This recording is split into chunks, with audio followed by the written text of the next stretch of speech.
इस पर भी भारी है श्री शिवाय नमस्तुभ्यम का मंत्र। और शिव तत्व कहता है, भगवान शंकर की पावन कथा कर रही है, भगवान का ये पवित्र 3 दिवसीय शिव चर्चा में प्रथम दिवस की चर्चा कर रही है कि सत्यभामा जी तुम्हारी आंखों में जल भर गया कि क्या करती। विचार कर कर समय बीतता गया, कार्तिक का महीना आ गया, दामोदर मास आ गया, तुम कहाँ जाओ। तुम्हारे स्मरण में आया कि मेरे पिता शंकर की आराधना करते थे, इसलिए सत्यभामा जी तुम शिव के मंदिर जाना प्रारंभ कर दी, शंकर की आराधना करना प्रारंभ कर दी। शिव की ऐसी आराधना करी कि शंकर को जल चढ़ाकर जब तुम आती थी तो एक आंवले के वृक्ष के नीचे जल चढ़ा देती थी।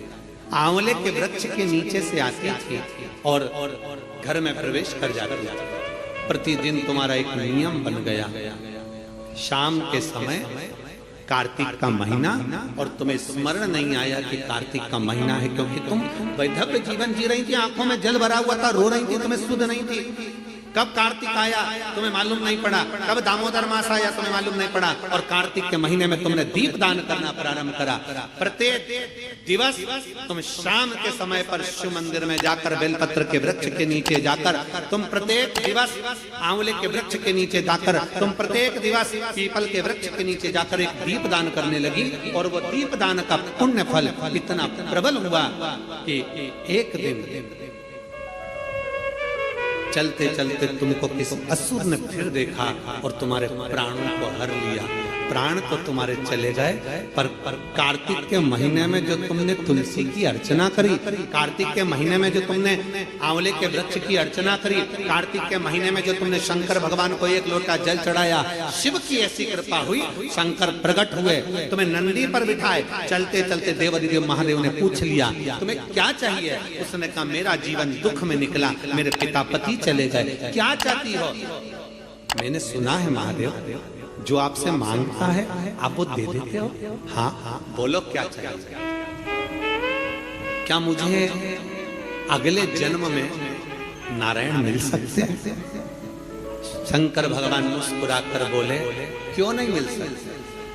तुमने कार्तिक महीने में मेरे मंदिर में दीपदान किया है, एक लोटा जल समर्पित किया है, तुमने तुलसा महारानी का पूजन किया है और कार्तिक के आनंद का जीवन जिया है, इसलिए वर देता हूँ अगला जन्म जब तुम्हारा होगा तुम्हारे लिए ही भगवान स्वयं नारायण द्वापर में कृष्ण अवतार लेकर आएंगे और तुम उनकी अर्धांगिनी सत्यभामा बनोगे।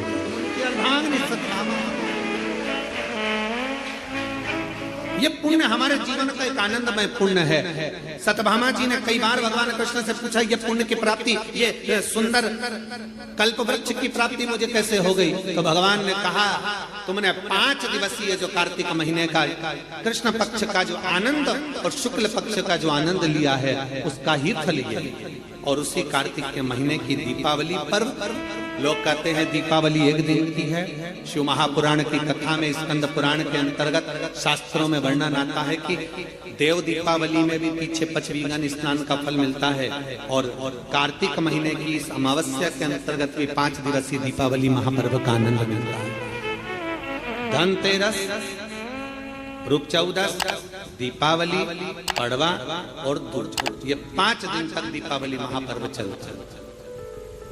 दीपावली महापर्व में हम क्या कर सकते, हम क्या भगवान को दे सकते। अभी आपको कहा कि सारी दुनिया लक्ष्मी को चाहती है, पर लक्ष्मी से कोई पूछे कि तू क्या चाहता है, लक्ष्मी से कोई पूछे तुम क्या चाहती है, तो लक्ष्मी जी भी कह देगी बस मैं इतना चाहती हूँ कि महादेव के प्रति, भगवान के चरणों के प्रति आपका विश्वास जहाँ पर बढ़ा, आपका विश्वास जहाँ प्रबल हुआ, लक्ष्मी जी कहती है वहां पर मैं हमेशा खड़ी हूँ और तुम्हारे घर में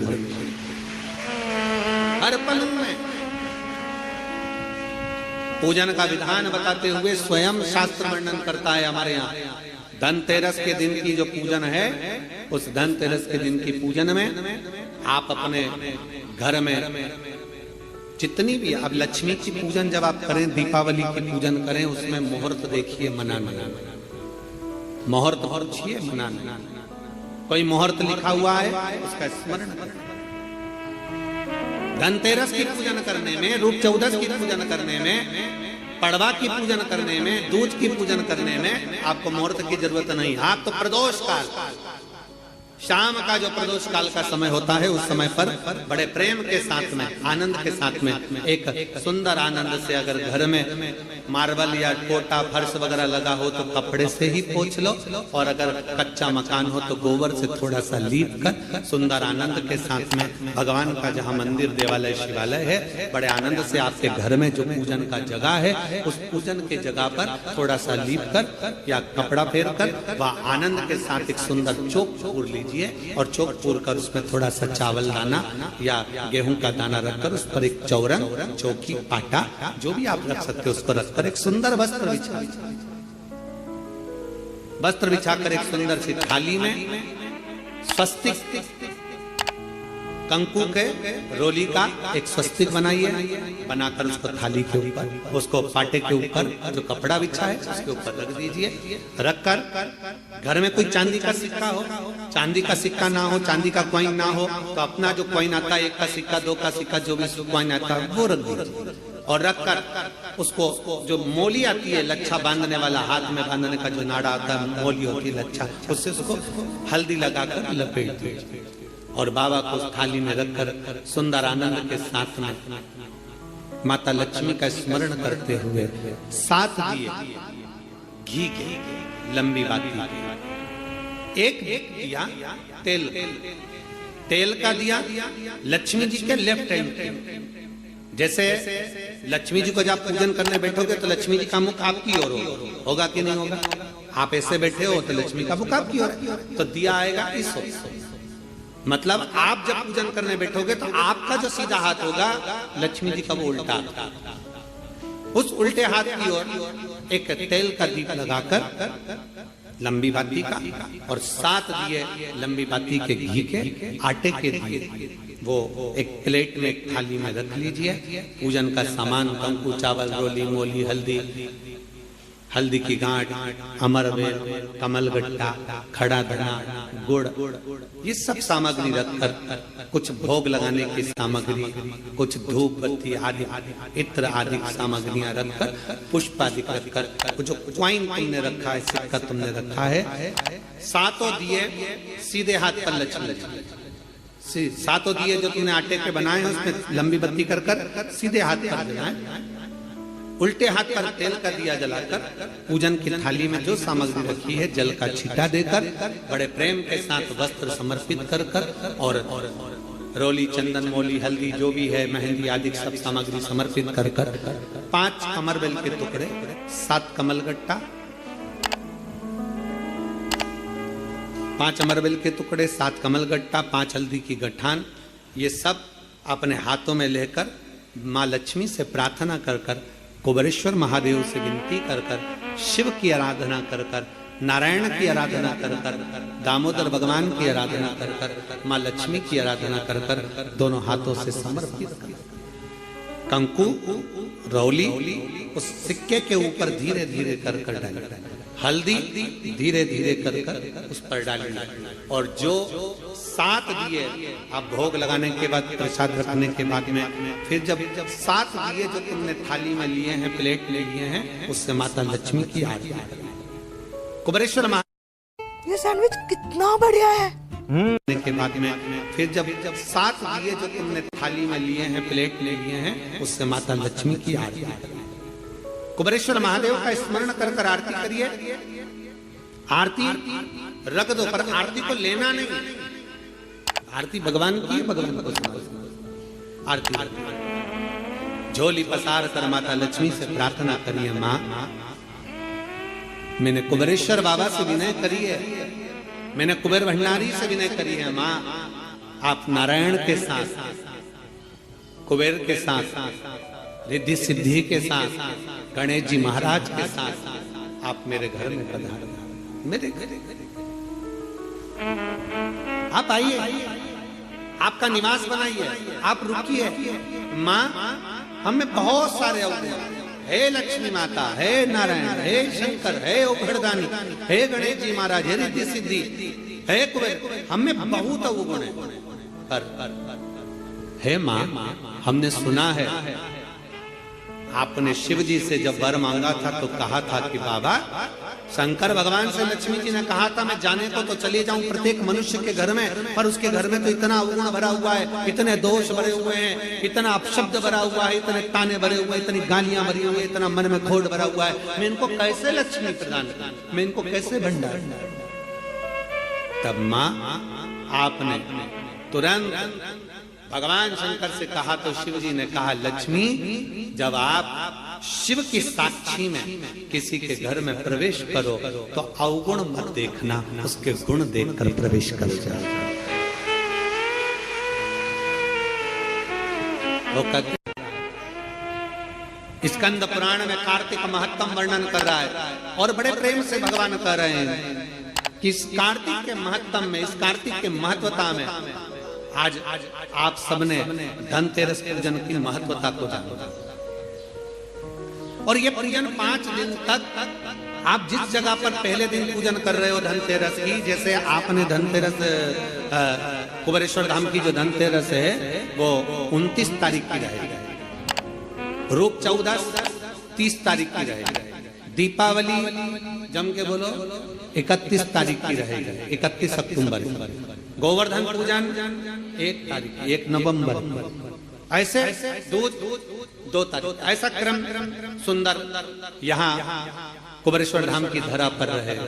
तो आप लोग जो पूजन करेंगे 29 तारीख को धनतेरस की प्रदोष काल, कोई समय प्रदोष काल का देखकर बड़े प्रेम से लीप कर चौकी रखकर बड़े आनंद के साथ में कपड़ा बिछाकर उस पर थाली रखकर सुंदर भाव के साथ धनतेरस की पूजन करो और मेरे कुबेरेश्वर महादेव का स्मरण करो कुछ देर बैठकर, क्योंकि लक्ष्मी को भी और कुबेर को भी देने वाला अगर कोई है तो वो देव अधिदेव महा देने वाले।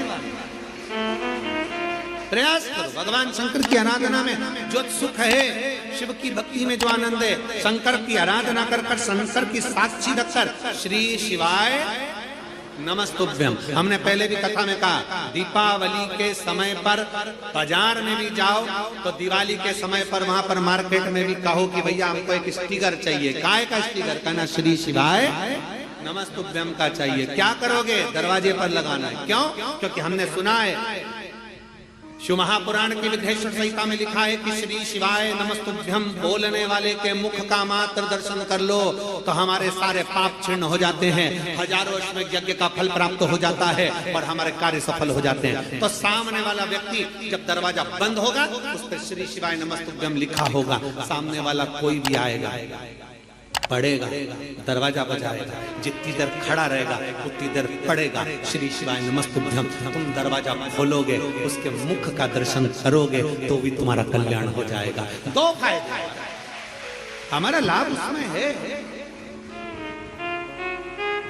शिव तत्व की प्राप्ति हो। जब महालक्ष्मी आनंद के साथ में धनतेरस का पूजन करो, कल कथा में अपन रूप 14 की पूजन की महत्वता जानेंगे। फिर उसके आगे तीसरे दिन की कथा है 2 बजे से 5 बजे तक, उसमें अपन दीपावली पूजन को जानेंगे।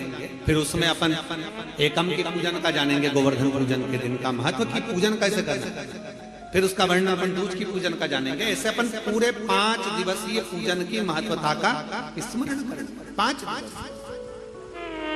और भगवान शंकर से करना चाहते पर नारायण भगवान शिव की आराधना में लगे रहे। पूछ लिया देवादिदेव महादेव ने, नारायण क्या बात है, अभी मेरी आराधना ज्यादा कर, क्या हो क्या गया? नारायण कहते हैं प्रभु वो ख्याति देवी लक्ष्मी जी की माँ, उनका विवाह आपके साथ करना चाहते हैं, आप चिंता क्यों करते, आप क्या चाहते हो बोलो। नारायण ने कहा लक्ष्मी मुझे चाहिए। नारायण लक्ष्मी में आपको दे दो, मन आप लक्ष्मी से विवाह करोगे, लक्ष्मी आपसे विवाह करेगी। लक्ष्मी जी से पूछा, स्वयं भगवान शंकर जब लक्ष्मी मैया बेलपत्र के वृक्ष के नीचे झाड़ू बुआरी कर रही हैं, बेलपत्र के वृक्ष के नीचे सेवा कर रही हैं, शंकर भगवान प्रकट होकर स्वयं पूछते हैं, गौरी शंकर शंकर पार्वती के साथ प्रकट होकर पूछते हैं क्या बात है, क्या चाहिए, क्या हो गया? अब स्वयं भगवान शंकर ने लक्ष्मी जी से पूछा तुम्हें क्या चाहिए? लक्ष्मी जी कहती है मुझे नारायण के चरण, नारायण के चरण। भगवान शंकर ने पूछा लक्ष्मी तुम नारायण के चरणों में रहने को तैयार हो? लक्ष्मी जी का शब्द था कि नारायण के चरणों में रहने को तैयार हो। इतने में लक्ष्मी जी कहती हैं केवल नारायण के चरणों में ही नहीं, जिसके हृदय में नारायण बैठा है उसके घर में रहने को भी तैयार। जिसके हृदय में नारायण बैठा है, जिसके हृदय में श्री हरि बैठे हैं, जिसके हृदय में भगवान बैठे हैं, उनके घर में रहने को मैं तैयार। उनके घर ये कार्तिक का महीना बड़े प्रेम से भगवान की हृदय भक्ति धारण करते हुए दीप प्रज्वलित करिए और बड़े आनंद के साथ में 5 दिवसीय कार्तिक के महीने में सुंदर दीपावली महापर्व को मनाएं। हमारे कुबेरेश्वर बाबा की धरा पर भी दीपावली की रात्रि को लोग आते हैं, इस कुबेर भंडारी के दरवाजे पर घी के 11 दिए लगाते हैं। लोग अपने अपने घर की पूजन दिन में शाम को कर रात्रि को निकल कर आते हैं और पूरे प्रांगण में कहीं जहां उनका मन करता है वहां बैठ कर 11 दीप लगा कर बाबा कुबेर भंडारी के चरणों में झोली पसार कर प्रणाम करते हैं, बाबा भंडार और दूसरे दिन पर बाबा का खजाना लेकर यहाँ से चले जाते हैं। 31 तारीख की रात्रि को लोग आसपास के गांव के शहर के सभी भक्त लोग यहाँ पहुंचते हैं बाबा के 11 दीप लगाने के लिए और सुबह बाबा का खजाना जाकर शिव भक्ति भजन। जितनी आराधना भगवान शंकर की करोगे, शिव नारायण की भगवान की भक्ति करोगे, दामोदर मास में कार्तिक मास में दीपदान जितना कर सकते हो, जितना दीपदान कर सकते हो उतनी शिव भक्ति को धारण। और धनतेरस, रूप चौदस, दीपावली, पड़वा, दूज, ये 5 दिन इधर के और 5 दिन देव दीपावली के, हम उसका भी वर्णन करेंगे तीसरे दिन की कथा में। एक बेलपत्री, एक पीला चावल, हल्दी में रंगा हुआ पीला चावल और एक बेलपत्री, एक कमलगट्टा भगवान शंकर की शिवलिंग पर समर्पित करने का प्रयास है। परंतु ये बेलपत्री, पीला चावल और एक कमलगट्टा, ये 5 दिन तो तुम ये दीपावली के पर्व के और 5 दिन जो पचवीगन आएगा, पूर्णिमा का समय जब आएगा, उस समय अगर आपने ये दोनों समय पर एक बेलपत्री, एक पीला चावल, एक कमलगट्टा भगवान शंकर के शिवलिंग पर समर्पित करना प्रारंभ करा, ये 5 दिन इधर के और 5 दिन उधर के, आपको कभी कहना नहीं पड़ेगा किसी के आगे कि भैया मुझे 500 की जरूरत है, तेरी जेब और तेरा घर भरा ही खाली नहीं रह सकता। और बाबा से प्रार्थना हम यही करते हैं, हमेशा करते हैं, किसी स्त्री की गोद खाली ना रहे और किसी पुरुष की जेब खाली ना रहे। बाबा भरता जरूर है। एक बेलपत्री, एक पीला हल्दी का चावल, एक दाना चावल और एक जम के बोलो कमल, एक कमल भगवान शंकर के शिवलिंग को समर्पित करिए। भगवान शंकर के शिवलिंग को समर्पित बड़े भाव के साथ में, आनंद के साथ में और दिल से बाबा से 5 दिन ये दीपावली के समय पे धनतेरस, रूप चौदस, दीपावली, पड़वा और दूज और उधर भी जब पूर्णिमा आएगी उसके पहले, तो उसका वर्णन हम कर देंगे फरीदाबाद की कथा, उसका पूरा वर्णन करेंगे फरीदाबाद की कथा में। क्या बाबा की पवित्र भूमि से शिव चर्चा का स्मरण कर रहे हैं। कार्तिक का महीना जिसको दामोदर मास भी कहा जाता है, जिसमें भगवान देवाधिदेव महादेव, भगवान शिव जो संपूर्ण जगत का कल्याण करने वाले हैं, संपूर्ण जगत का भंडार भरने वाले हैं, ऐसे पवित्र पावन दामोदर मास में कार्तिक के महीने में भगवान शिव की पवित्र धरा से, कुबेरेश्वर बाबा की इस पवित्र भूमि से ये 3 दिवसीय शिव चर्चा का लाभ लेने का सौभाग्य मिला। कार्तिक के महीने में जो दीपावली के 5 दिवसीय पूजन होती है, धनतेरस,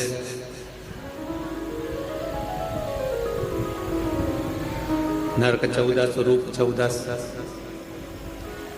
फिर रूप चौदस के बाद में दीपावली, दीपावली के बाद में गोवर्धन पूजन, फिर दूज। इससे 5 दिन तक दीपावली महापर्व को मनाया जाता है। ये तो हो गई मनुष्य की, मानव की दीपावली। इसी कार्तिक के महीने में आपके लिए और हमारे लिए भी दीपावली पर्व आता है, तो देवताओं के लिए भी दीपावली आती है। आपकी और हमारी जो दीपावली है वो ये कृष्ण पक्ष के अंतर्गत आ जाती है, और देवताओं की जो दीपावली है वो शुक्ल पक्ष के अंतर्गत आ जाती है। भगवान स्वयं वेदव्यास जी महाराज ने स्कंद पुराण में, विष्णु पुराण में, कुर्म पुराण में, ब्रह्म वैवर्त पुराण में और भी अनेक पुराणों में कार्तिक के महत्व का वर्णन। किस कार्तिक की महत्वता क्या है? दामोदर मास की महत्वता क्या है? ऐसा क्या है इस कार्तिक के महीने में, इस दामोदर मास में, जिसके अंतर्गत भगवान शंकर की आराधना करी जाए, कुबेरेश्वर बाबा की आराधना करी जाए, लक्ष्मी की आराधना करी जाए, श्री हरि नारायण की आराधना करी जाए। भगवान नारायण और लक्ष्मी की आराधना कर कर हम सब कुछ प्राप्त कर सकते। क्या नहीं मिल सकता? जरा विचार करिएगा, जरा विचार करिएगा, कार्तिक महत्तम के अंतर्गत कथा आती है। सतभामा जी ने भगवान श्री कृष्ण से पूछ लिया कि मेरा पूर्व जन्म कैसा था और मेरा कौन सा पुण्य ऐसा रहा है, मेरे कौन से पुण्य के कारण यह कल्प वृक्ष मुझे प्राप्त था। ये वृक्ष तो किसी को मिल ही नहीं सकता। जो वृक्ष देवताओं के पास में है, जो वृक्ष देवताओं के पास विराजमान है, देवलोक में विराजमान है, वो कल्प वृक्ष मेरे सतभामा, जो मृत्यु लोक पर द्वापर में मेरा जन्म हुआ है, मेरे को ये कल्प वृक्ष कैसे, मुझे ये कैसे प्राप्त हो सकता? स्कंद पुराण का कार्तिक महत्तम वर्णन करता है। स्कंद पुराण का कि कार्तिक महत्तम की कथा में सतभामा जी भगवान कृष्ण से कहती हैं कि मेरा पुण्य कौन सा है।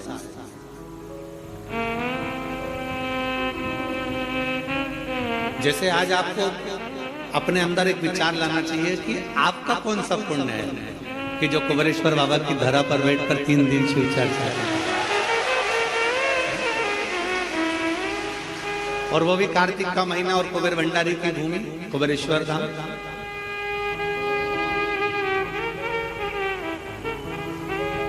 अपना पुण्य क्या है? अभी अभी हमारे समीर जी कह रहे थे कि पूजन किससे करा, हमने कहा सल्ला जी आई है महाराष्ट्र से, उनसे करा दो, और मुंबई वाली हमारी सुधा किरण जी आई है, उनसे करा दो, दिल्ली वाली, दोनों से करा दो। कोई पुण्य हमारे होंगे।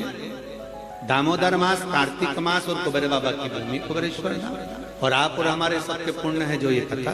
तो सतभामा जी पूछ रही है कि ऐसा कौन सा पुण्य है हमारा, ऐसा कौन सा पुण्य हमने कर दिया जो पुण्य के बल पर आपने ये सुंदर वृक्ष, कल्प वृक्ष हमें प्राप्त हो गया, आप हमें प्राप्त हो गए। हमारा पुण्य कौन सा था? भगवान कृष्ण मुस्कुराए और मुस्कुराकर कार्तिक के महत्तम का वर्णन कर दिया दामोदर मास का कि सुनो सतभामा जी, तुम्हारे पिता मायापुरी के एक सुंदर आनंद में रहने वाले एक ब्राह्मण परिवार से, जिनका नाम देव शर्मा, जिनका गोत्र आंत्री था। देव शर्मा नाम के वो ब्राह्मण जिनका आंत्री गोत्र है, कई समय तक उन्होंने शिव पंचायत की पूजन करी। हमने पहले भी कहा कि शिव पंचायत की पूजन का फल बहुत होता है। शिव पंचायत के पूजन का बड़ा आनंद है। आप लोगों के स्मरण में होगा, एक एकादशी होती है वैष्णव एकादशी, एक होती है स्मार्ती एकादशी अर्थात सत्य। वैष्णव एकादशी का मतलब ये होता है कि आप नारायण को मानने वाले हो, आप केवल एक को मानने वाले हैं, तो ये वैष्णव धर्म के अंतर्गत आ गया। स्मार्त की जो एकादशी होती है उसमें आप नारायण को भी भज रहे हो, उसमें आप सूर्य भगवान को भी भज रहे हो, उसमें आप दुर्गा महारानी को भी भज रहे हो, उसमें आप गणेश जी महाराज को भी भज रहे हो, उसमें आप शंकर भगवान को भी भज रहे हो। तो स्मार्त एकादशी सबके लिए, सबके आनंद। हमारे पुष्टि मार्ग कहता है कि किसी भी रूप में एकादशी का व्रत करो, पर करो। हम तो पहले भी कहे बकरी जैसे चरो पर एकादशी करो। कैसे भी हो पर होना चाहिए। चाहे आप वैष्णव के भाव से करो, चाहे स्मार्त के भाव से करो, पर एकादशी का फल अपने को मिलना चाहिए। अब सतभामा जी ने पूछा कि मेरा पुण्य कौन सा ऐसा प्रबल हो गया जिस पुण्य के बल पर मुझे आप मिल गए, ये सुंदर कल्प वृक्ष मुझे प्राप्त हो गया। कहा आपके पिता एक ब्राह्मण कुल में मायापुरी में रहते थे, देव शर्मा उनका नाम था, और आंतरिक उनका गोत्र था। उनके अवस्था पूजन करते करते उनकी धर्म पत्नी और उनकी अवस्था निकलती चली गई, अधेड़ी अवस्था। बचपन, जवानी और अधेड़ी और बूढ़ा। अधेड़ी मतलब एक अवस्था निकलती चली गई। 60 की अवस्था के आनंद में जब आपके पिता पहुंच रहे थे, तब उनके मन में आया कि मेरी कोई औलाद नहीं, मेरी कोई संतान नहीं, और कुछ कृपा।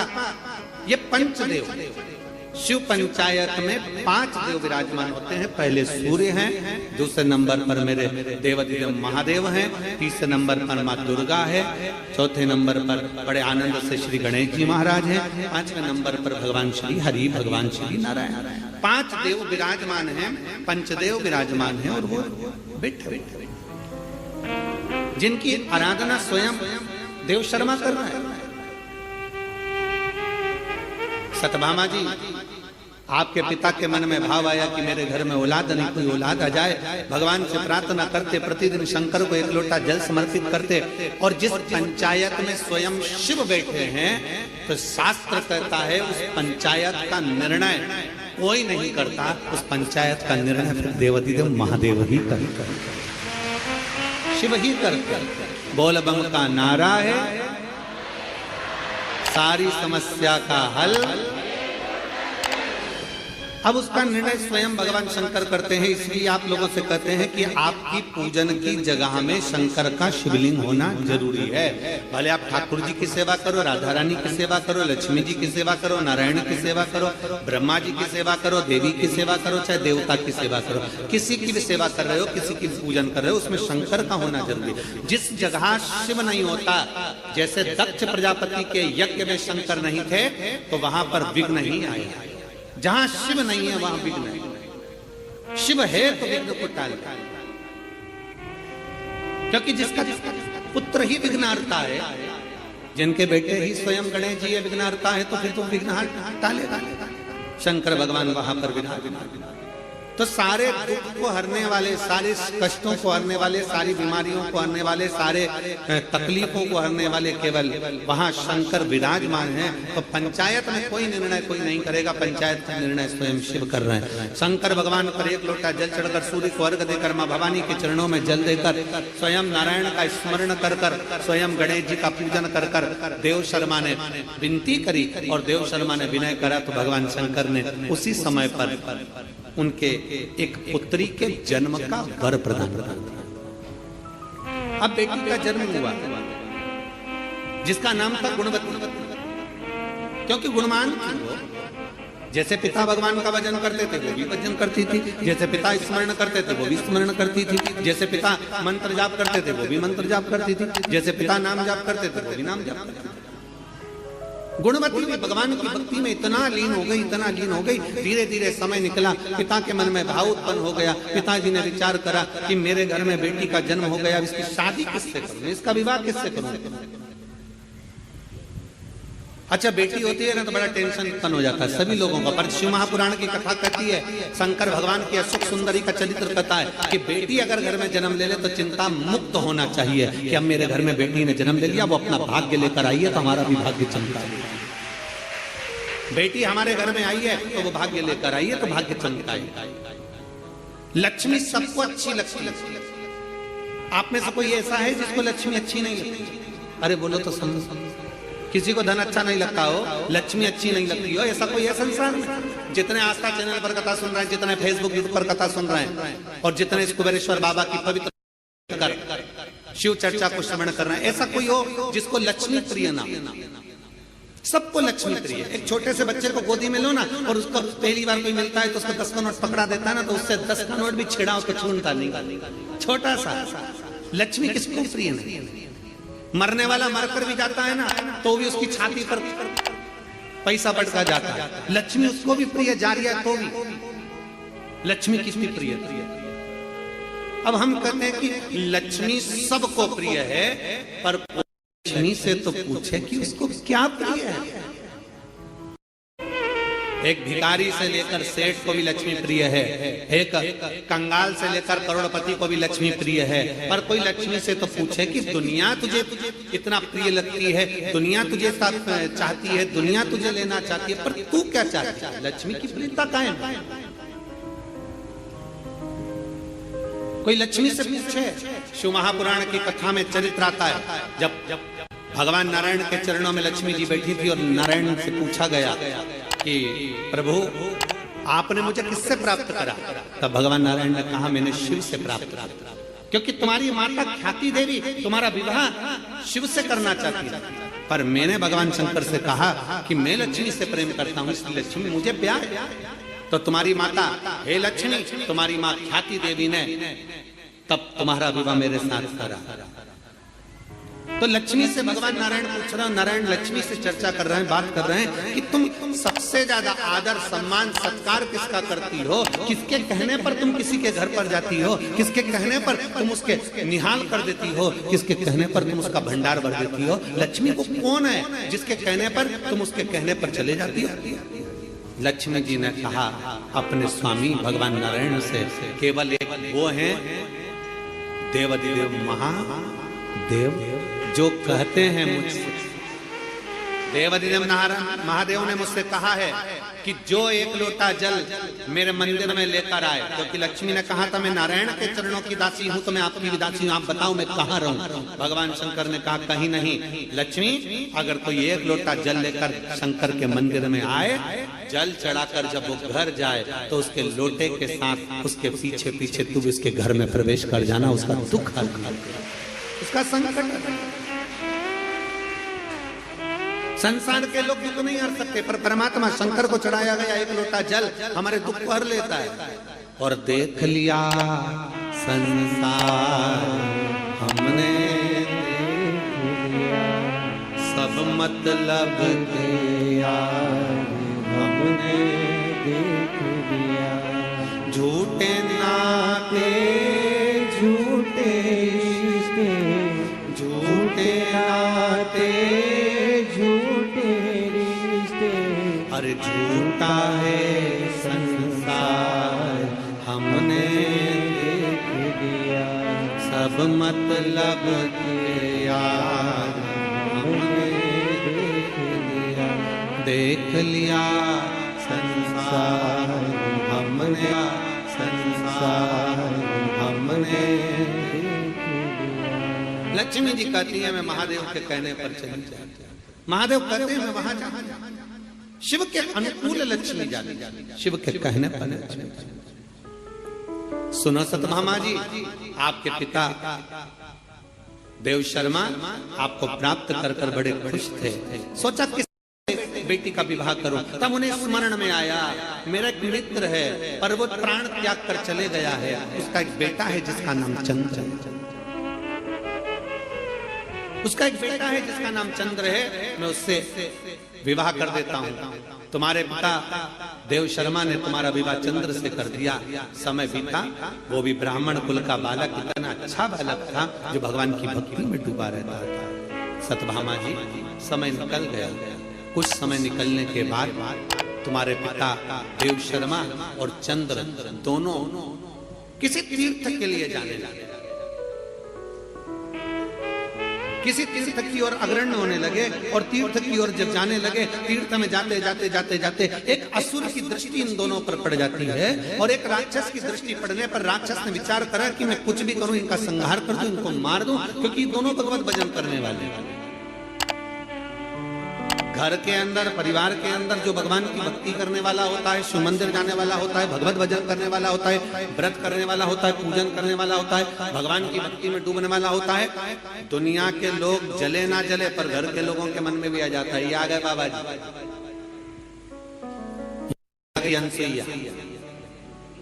ये आ गई शिवर वाला महाराज की चेली, ये आ गए शंकर जी के भगत, अब ये बहुत ज्ञान देंगे, बहुत समझाएंगे। अब वो बहुत सारी बातें लोग कहते हैं। सीधी बात है, तुम किसी मॉल में जाइए ना, कोई तुम्हें नहीं टोकेगा। तुम फटी हुई जींस पहनो ना, कोई तुम्हें नहीं टोकेगा। तुम कैसे भी रहो ना, कोई तुम्हें नहीं टोकेगा। तुम बाल भी आड़े टेढ़े बनाओगे तो कोई ना टोकने वाला। तुम कैसे भी कपड़े पहनोगे, कोई नहीं टोकेगा। और जिस दिन तुमने धोती पहन ली, जिस दिन तुमने मस्तक पर तिलक लगा लिया, चंदन त्रिपुंड लगा लिया, गले में रुद्राक्ष की माला पहन ली, हाथ में रुद्राक्ष बांध लिया, और जिस दिन गले में रुद्राक्ष पहना और त्रिपुंड लगाकर और बड़े प्रेम के साथ तुम मार्केट में से निकल कर बताओ, सारी दुकान वाले, मोहल्ले वाले, कॉलोनी वाले सब तुमको ही देखेंगे, ये कहां किया,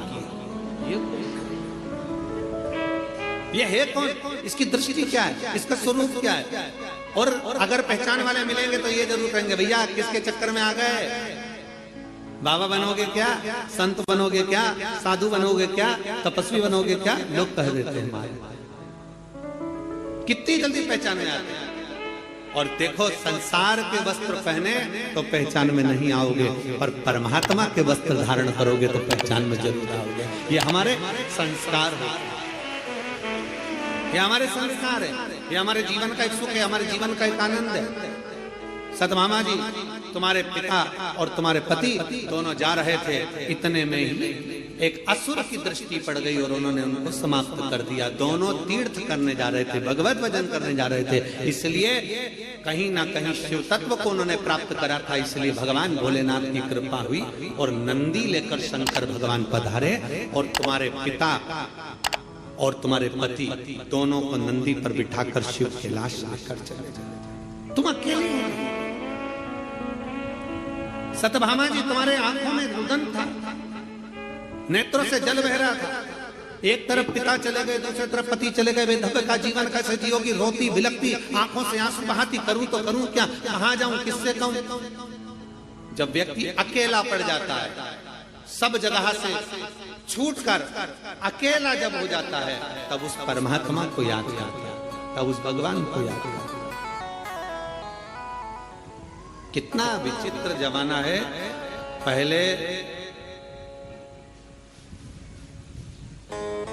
के समय में मंत्र चलते थे, बीच के समय ऐसा आया था जब तंत्र चलते थे। वो समय भी गया, फिर